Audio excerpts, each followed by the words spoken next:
할렐루야. 오늘도 새로운 날입니다. 어떠십니까? 설레이십니까? 지난 수요예배 때도 그런 말을 했는데, 나이는 숫자에 불과하다. 나이는 그런 무엇으로 가늠하느냐? 가슴이 뛰는 한 나이는 없다. 그런 표현을 제가 한번 마음에 품었는데, 오늘 이 아침에도 우리 사랑하는 성도님, 무엇으로 우리가 설레고 가슴이 뛸까요? 오늘 하나님께서 우리 주시는 성령께 주시는 은혜와 소망을 가지고 정말 심장은 청춘처럼 뛰는 설레고 복된 하루가 되시기를 주님의 이름으로 축복합니다.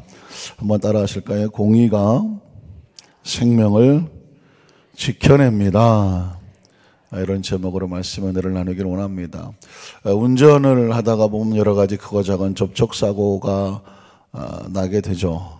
사고 없이 다녔으면 참 좋겠는데, 그러나 운전하다가 주차하다가 크고 작은 접촉사고들을 경험해 보셨을 거라고 생각이 됩니다. 저도 한 번은 기동원에서 행사를 마치고 내려오는데 전혀 사고 날 게 아닌데 갑자기 서 있던 차 하나가 툭 하고 들어오더라고요. 저는 이제 직진을 쭉 하고 있는데 옆에 정차됐던 차가 갑자기 그냥 핸들을 꺾고 들어오니까 피한다고 피했는데 백미러, 옆에 있는 사이드미러죠. 사이드미러가 툭 치는 접촉사고가 있었습니다. 이건 일방적으로 분명히 제 과실은 없어 보이고, 분명히 그 사람도 자기가 잘못했다고 해서 사진 찍어 놓은 것도 아니고 그냥 보험회사 전화번호 알고 연결을 했어요. 그런데 다음에 돌아오는 소식은 굉장히 충격적이었습니다. 7대3. 저한테도 3의 과실이 있다는 거예요. 그리고 그 사람이 7이라서 30%의 과실은 저한테 물어야 됩니다. 이렇게 하도 억울해서. 아니, 멀쩡하게 가는데 서 있던 차가 차선을 바꾼 것도 아니고 툭 하고 나왔는데 그것도 제가 30% 과실이 있습니까? 그랬더니 뭐라고 말하냐면 그 차가 튀어나올 것을 예상해서 방어 운전을 했어야 되는데 방어 운전을 하지 못한 과실, 그 30%를 저한테 물라고 하는 것입니다. 그래서 그냥 그럴 수는 없다라고 막 항의를 했더니 그러면 8대2, 20%를 갖고 10%를 깎아주더라고요. 보험회사 이 자동차 접촉사고라는 것이 어떤 쌍방의 과실이지 100% 일방으로 하는 일은 딱 하나, 언제일까요? 뒤에서 와서 받으면 그건 100% 뒷사람 잘못이다. 그렇게 얘기하는 것이었습니다. 그러니까 어떤 상황이 벌어지게 되면 과실이 있으면 그 과실에 대해서 책임을 물어야 된다라고 하는 것이 자동차 보험회사의 나름대로의 원리였던 것이었습니다. 우리 인생의 삶을 살다 보면 똑같은 원리가 적용되는 것을 성경에서 발견하게 되는데, 오늘 성경 본문은 솔로몬의 375개의 짧은 경고 중에서, 지난주부터 있는 375개의 짧은 경고 중에서 두 번째거든요. 그러니까 이게 아주 짧은 거지만 원리가 되고 원칙이 된다는 것이죠. 하나님의 나라의 원리와 원칙입니다. 성경이 뭐라고 말하냐면 불의한 재물에 단 1%라도 의롭지 못한 불의한 재물은 절대로 유익하지 못하고 무익하게 된다. 아니, 무익한 정도가 아니라 뭐가 될까요? 화가 되고 독이 될 수도 있습니다. 그러나 공의는 하나님 앞에 정직하고 올바르게 행했던 것은 어떤 위기를 만나게 될 때 오히려 우리를 건져낼 수 있는 방패가 될 수 있다는 것입니다. 아주 짧은 거예요. 그러나 평생을 우리 마음속에 새겨둬야 될 하나님의 말씀입니다. 우리 첫 번째로 불의로 얻은 재물은 이익이 아니라 도리어 해가 되고 독이 될 수 있다라는 것을 기억하셔야 됩니다. 이솝 우화에서 제가 어렸을 때 읽어봤던 그런 이야기가 생각이 납니다. 어느 사원에서 신에게 제물을 드리려고 제단을 쌓고, 그리고 양을 잡고 소를 잡아서 제단에 올려놓았습니다. 그런데 멀리서 이걸 지켜보던 독수리가 보니까 기가 막힌 겁니다. 이렇게 좋은 기회가 없습니다. 아니, 그 고기를 잘 정리를 해서 그 제단 위에, 독수리가 볼 때는 아무도 없는데 거기다 올려놓았습니다. 그러니 어떻게 합니까? 저거 한 뭉태기 딱 물어다가 둥지에 있는 우리 새끼들에게 갖다 주면 참 좋겠다, 이렇게 생각을 하고 이 독수리가 그 제단에 있는 재물 하나를 딱 물었습니다. 고기를. 그리고 그것을 들고 자기 우리로 둥지로 날아갔습니다. 새끼 독수리들이 막 서로 달라고 난리가 치겠죠. 그런데 독수리가 미처 깨닫지 못한 것은 뭐냐면 그 제물은 불로 태워 드리는 것이기 때문에 그 제물에 불티가 묻어 있었던 거죠. 그 작은 불티 하나가 같이 딸려와서 독수리 둥지에 내려놓는 순간 둥지가 다 타버리고 말았습니다. 그때 그 독수리가 울부짖으면서 하는 말이 있습니다. 공짜로 고기 덩어리 하나 묻었다가 내 새끼들이 재물이 됐다. 남의 재물을 훔쳐다가 내가 내 새끼 먹이려고 그러다가 내 새끼들이 전부 다 재물 됐네. 그러면서 독수리가 울부짖는 모습이 아주 어렸을 때 읽었던 이솝우화의 내용이었던 것을 기억합니다. 어떻습니까? 공짜라고 생각이 되고 이게 왜 횡재냐 생각했지만 남의 물건이었었죠. 그리고 그것은 절대로 자신에게 유익한 것이 아니었습니다. 그걸로 자기 새끼들을 배불리 먹이고 싶었던 독수리는 그것을 따라 들어왔던 불티가 묻어있던 것을 알지 못했죠. 그 불씨가 자신의 둥지와 새끼들을 다 태워버리고 말았다는 것입니다. 성경 속에 보면 하나님께서 금하신 것을 가지고 잘못 손을 댔다가 그것이 자신에게 해가 되는 내용이 여러 군데 나옵니다. 가장 먼저 생각하는 사람이 누굴까요? 아이성의 전투를 기억하십니까? 여리고성 전투의 교훈도 필요하지만 아이성의 전투의 교훈도 절대로 잃어버리면 안 됩니다. 여리고성은 믿음으로, 그렇죠? 7바퀴를 돌고 매일 돌고 마지막 7바퀴를 돌고 해서 한 마음으로 성을 물리쳤다고 한다면 아이성은 아주 작은 성이었는데 불구하고 참패를 당하고 말았습니다. 참패의 원인이 무엇일까요? 오늘 시간 관계상 성경을 제가 다 찾아보진 않겠지만 참패의 원인을 기억하시죠? 뭘까요? 하나님께서 여리고성 전투에서 승리한 다음에 그 안에 어떤 것도 손을 대지 말라고 말했었죠. 하나님께서는 때로 정결하고 거룩하게 하실 때 비록 그것은 아까워 보이는 것일지 모르지만 하나님께서 금하시고 훈련시키는 것이 있단 말이죠. 아무것도 손대지 말라고 그랬어요. 그런데 누가 손을 댔나요? 아간이라고 하는 사람이 나오죠. 아간이라고 하는 사람이 아무것도 없다고 생각을 하고 시날산 외투와 사막이니까 광야 추우니까 시날산 외투와 그리고 금덩어리 은덩어리를 몰래 숨겨서 자기 장막 텐트 밑에다가 묻어뒀다는 것입니다. 그런데 그것이 불티가 될 줄은 몰랐죠. 그것이 불티가 돼서 이스라엘 백성들을 태워버린 것이죠. 전쟁에 나가서 참패를 당하게 됐습니다. 결국 하나님 앞에 눈물로 엎드려서 기도했던 여호수아에게 너희 중에 제하야 될 불티가 있다, 불씨가 있다. 제비 뽑아보니까 누구에게 갔습니까? 아간에게 당첨이 되고 결국 그 아간과 그의 가족들은 전부 다 흰놈의 골짜기죠. 죽음의 골짜기 이런 곳에 던져지는 그런 참 가슴 아픈 내용이 나오고 그 불티가 제거되죠. 그 죄가 제거되죠. 불의가 제거되니까 그 다음에 다시 아이성 2차 전투에 나가서 비로소 승리하게 되는 내용이 나오고 있습니다. 사울왕도 마찬가지 하나님께서 아말렉과의 전쟁을 해서 나가서 절대로 모든 전리품에 손을 대지 말라고 말했죠. 그런데 사울왕이 볼 때 너무 아까운 거 아니겠습니까? 그 모든 전리품을 가져오고 적국의 왕을 잡아다가 백성들에게 돌아오면 자신의 인기가 얼마나 올라가겠습니까?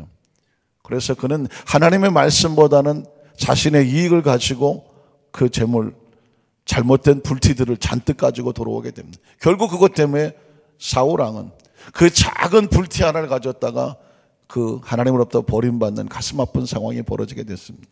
오늘 성경 본문을 기억하십시오.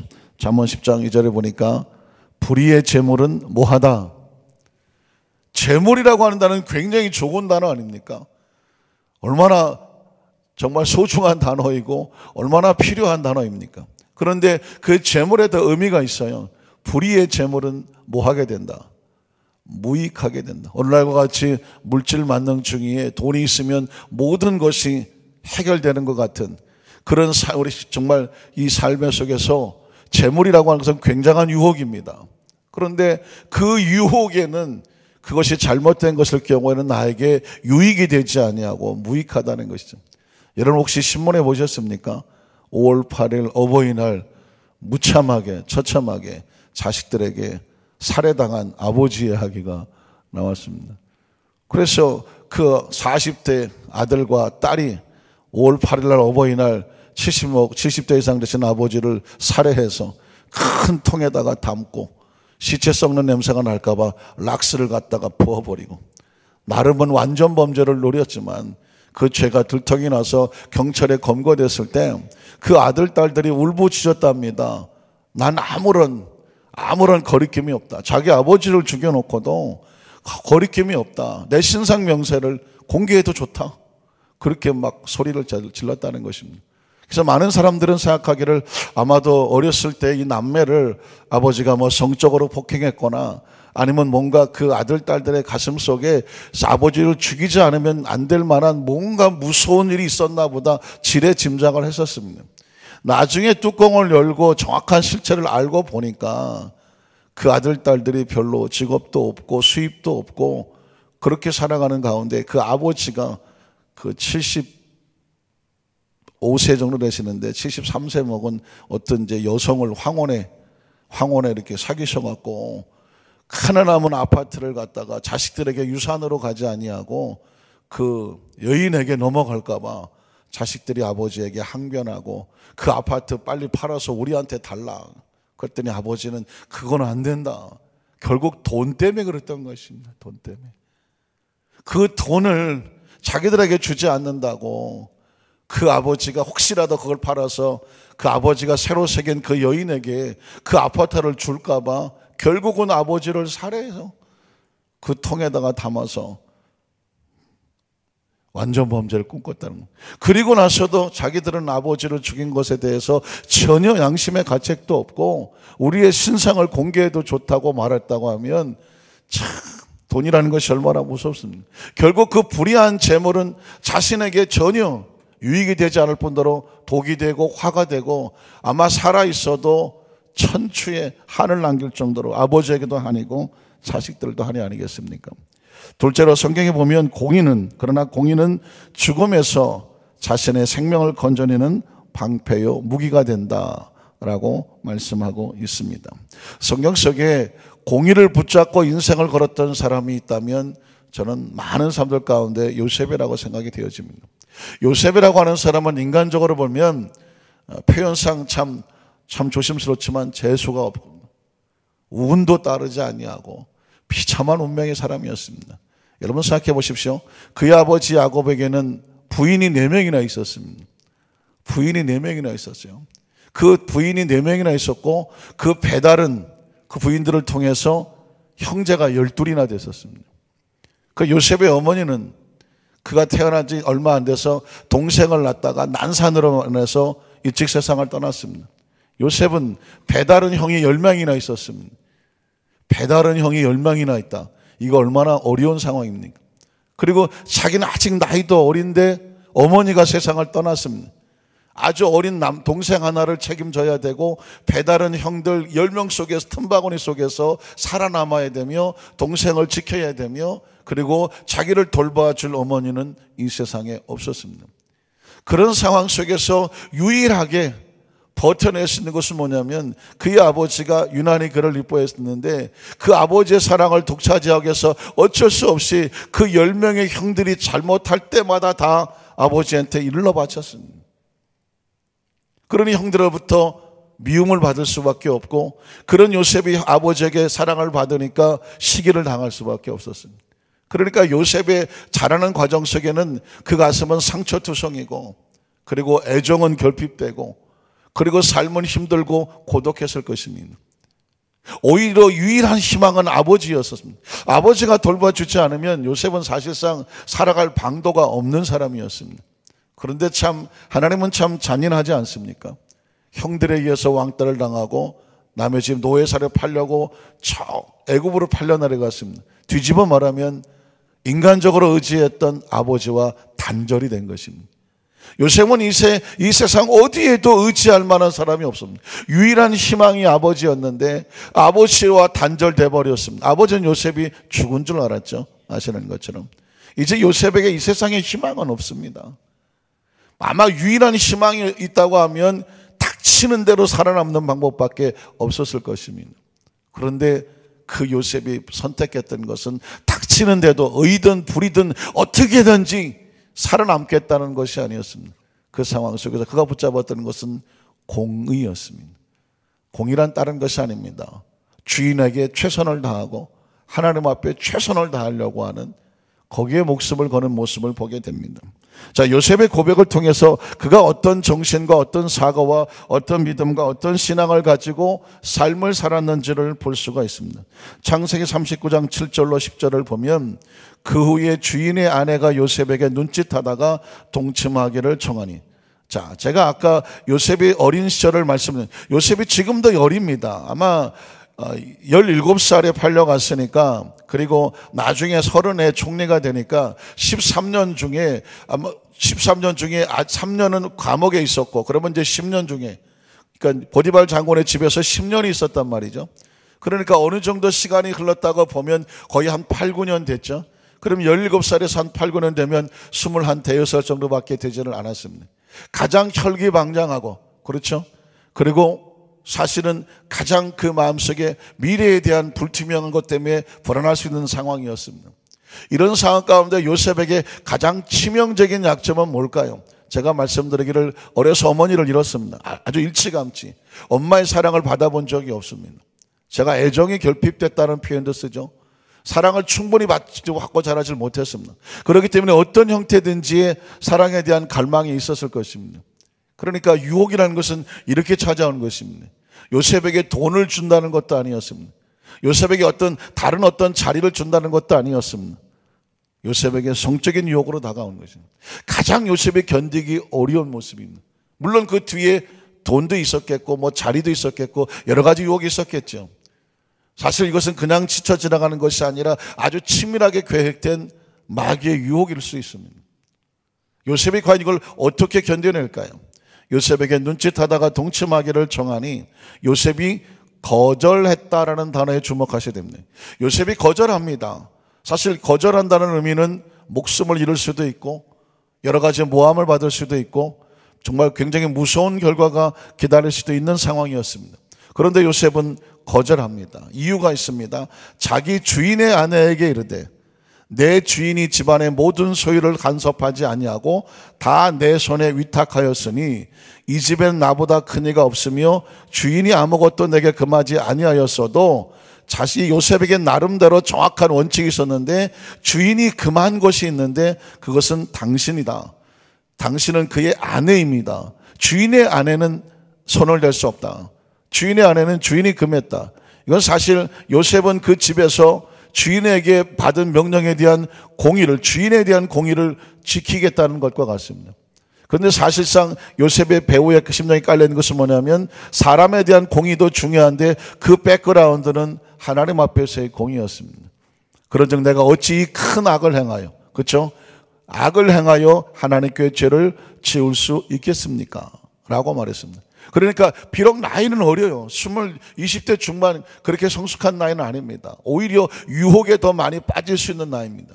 그런데 그의 머릿속에 생각 속에 정확하게 붙잡는 것은 뭐냐면 공의였습니다. 하나님 앞에서 절대로 죄를 지을 수 없다라고 하는 정확한 고백이었습니다. 얼마나 무서운 유혹입니까? 여인이 날마다 요셉에게 청하였으나 요셉이 어떻게 합니까? 듣지 아니하여 동침하지 아니할 뿐더러 함께 있지도 아니하였더라고 말하고 있습니다.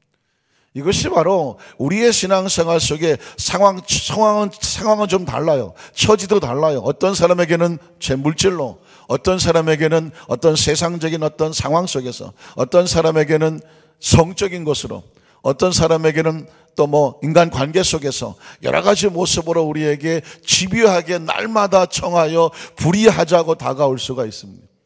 이것을 견뎌내고 지켜내는 것은 바로 하나님과의 관계 속에서 올바른 공의를 붙잡는 것입니다.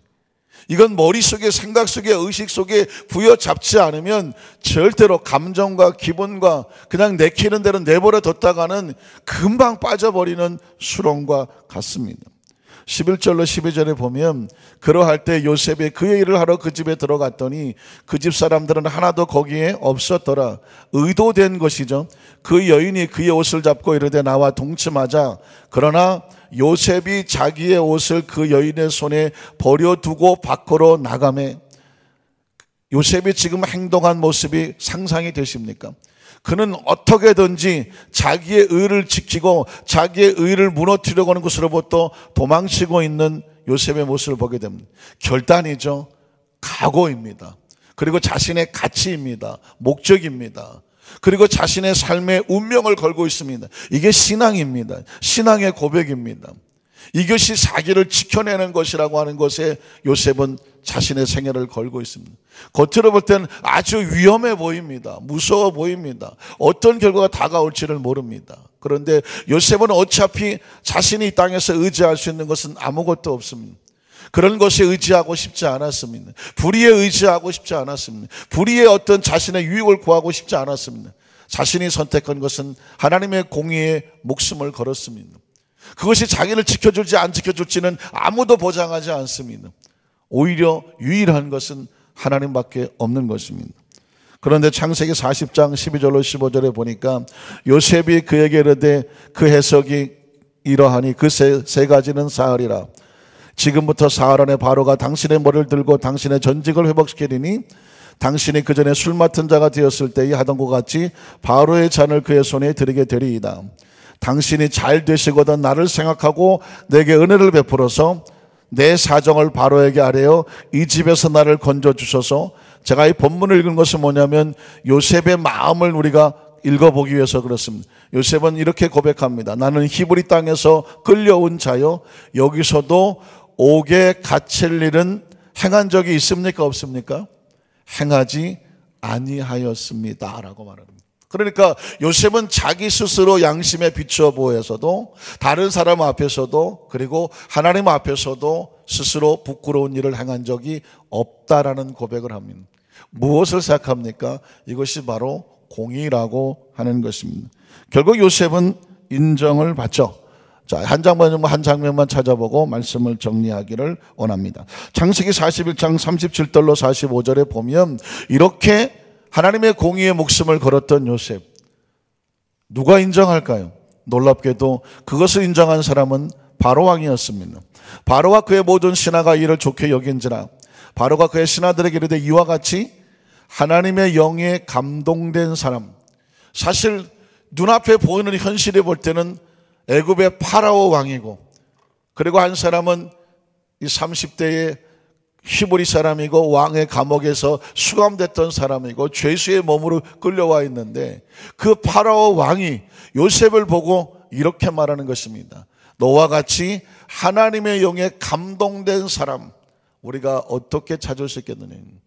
여러분, 이 세상에 이것처럼 소중한 인정이 있을까요? 야, 그 사람 돈 많아. 아, 그 사람 똑똑하지. 아, 그 사람 뭐 건강하고 모두 잘하고 모두 잘해. 다 중요한 이야기들이죠. 그런데 바로 왕은 요셉을 이렇게 인정합니다. 하나님의 영에 감동된 사람입니다.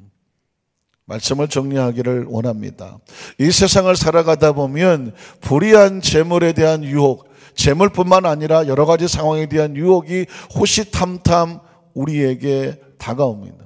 마치 요셉에게 날마다 동침하기를 청했던 보디발 장군의 아내처럼 아주 끈적거리며 집요하게 우리를 물건느릿하면서 조그만 틈새라도 삐짓고 들어오려고 애를 쓸 것입니다. 그것을 어떻게 견뎌냅니까?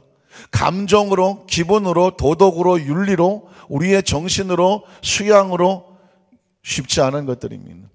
그것을 견뎌낼 수 있는 것은 머릿속에 정확히 붙잡고 있는 하나님에 대한 정확한 공의입니다.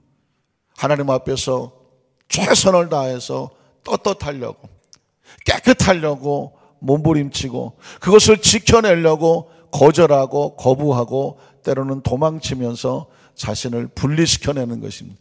그거를 신앙적인 용어로 거룩하고 경건하다고 말하는 것입니다. 거룩하고 경건하다는 것은 가만히 있어서 지켜지는 것은 절대로 아닙니다. 거절할 줄 알아야 되고 거부할 줄 알아야 되고 도망칠 줄을 알아야 되고 세상에서 분리시킬 줄을 알아야 되는 것이죠.